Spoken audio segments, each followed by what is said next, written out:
Hey there, cinephiles. It's the weekend before Valentine's Day, and they're re-releasing the third highest grossing film of all time. Now, I've never seen Titanic, so I thought it'd be a perfect time to watch it and review it. Titanic was a massive iceberg-sized blind spot of mine, and with James Cameron now having 3 films in the top 4 highest grossing movies of all time, it felt even more right to finally set sail and watch this film. Before watching this, I tried my best to not have my bias against Jimmy Cameron's dialogue play a factor in my enjoyment of the film. I did watch this on my laptop due to my current situation, but I promise you that no screen can fix this dialogue. The words spoken feel so empty, and certain choices of line deliveries, especially with one character, I just did not buy one single bit. Sorry, Fabrizio. Bastardo!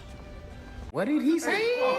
It's upsetting, though, that I didn't really connect with many, if any, of these characters at all. For as widely acclaimed as Jack and Rose are, they're definitely written by James Cameron. They're not one-dimensional per se, but I wouldn't go as far to say that they're three-dimensional either. Let's say they work in the 2D realm. I get that the film is much more broad strokes of characters and arcs, and it's about the journey of the forbidden love at the center and the tragedy that comes at the price of men believing that they're unseekable until it's too late. But really, the only character on the boat that I felt like was used to his optimal potential was Billy Zane's Cal Hockley. He's so despicable, and he truly gives you something to root against. I just wish I could have found Jack and Rose more interesting, so I could have rooted for them as well. 2 characters on the ship that I wish we got more of were Thomas Andrews and Molly Brown. 2 characters that, despite their minimal screen time, I'll actually be thinking about past the film's runtime. Thomas Andrews is essentially the Titanic's father, someone who is so proud of his creation that he promises Rose that all is fine and his ship was strong enough to be the lifeboat itself. Going from this hubris to acknowledging that the boat would be sinking, that was the best arc in the entire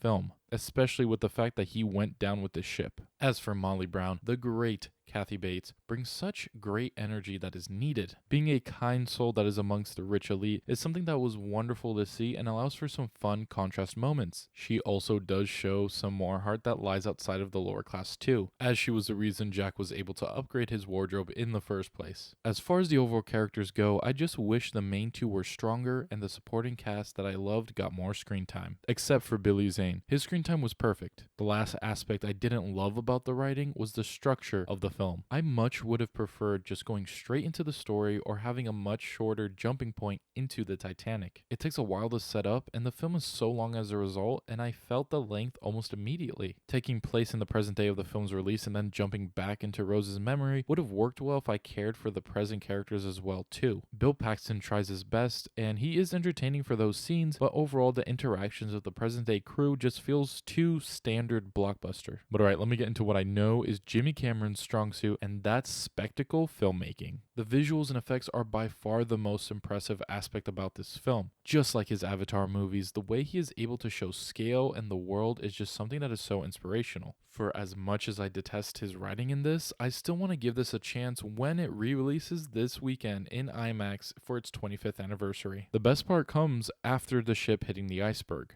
which I don't mean for the real people that lost their lives, but you get what I mean. The tension of the admittedly long third act is something that makes me know exactly why James Cameron is able to connect with the masses. His ability to deliver grand set pieces and allow for escapism. Many people don't really go to the movies for grounded stories or deeply relatable characters. They go for the broad strokes, that's me and that's you type characters, and ones that go through something that can only be shown and experienced through movie magic. That's why Cameron as a filmmaker is so frustrating to me. There's clear talent and passion, but my god, his screenwriting just does not really work well for me. During his movies, I'll actively have my jaw drop from a visual just to roll my eyes at whatever the next character says because it's genuinely something that didn't need to be said or it was said so poorly. Granted, it is known that the man has taste, even though he doesn't know how to properly tell someone he loves their art. I mean, look at this footage of James Cameron talking to director of RRR SS Rajamouli. He tells him, now watching your characters, it's just like such a feeling to watch them. He's right about that, but also what the hell are you even saying? But alright, back to Titanic itself. Overall, this is a film that perfectly captures Cameron's sensibilities as a director, flaws and all. For as bad as the dialogue can be, the visuals and craft can leave you in awe, even on a laptop screen. I give Titanic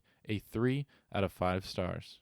I definitely prefer this over Avatar. Not sure if I prefer Over the Way of Water yet though. As for T2 and Aliens, it's got nothing on those films. But alright, let me know your guys' thoughts on Titanic, whether you watch it on the big screen for the re-release or just have seen it many times before. Also drop some of your biggest blind spots in film. I definitely still have a few more that might be made into videos in the future. Feel free to share them in the comments below or on our socials. And be sure to follow us on our socials for updates on our new short film, Infinite Dates. The release date will be revealed very soon. As always, thank you guys for liking, commenting, and subscribing. Stay tuned for more Yeti Films content, and I'll watch you later.